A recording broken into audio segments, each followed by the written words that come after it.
Ito yung part ng BGC Working. Karugtong niya ang Burgos. Itong Burgos, dito mo makikita yung madaming bars. And itong part na to, ito po yung pinaka-the best na part. Why? Because dito matatagpuan yung water detention ng BGC. Itong water detention na water system dito sa BGC, this is the reason why pag may baha or may ulan, hindi binabaha dito.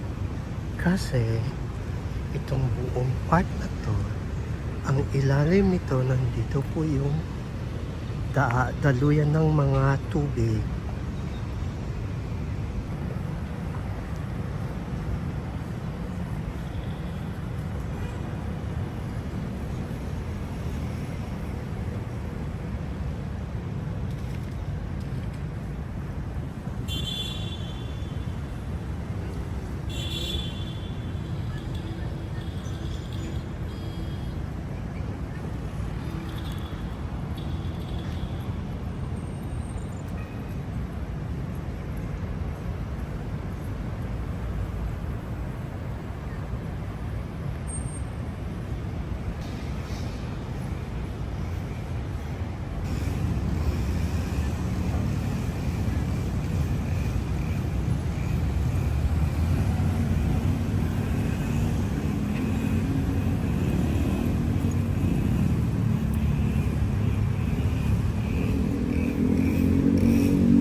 Itong buong part na to,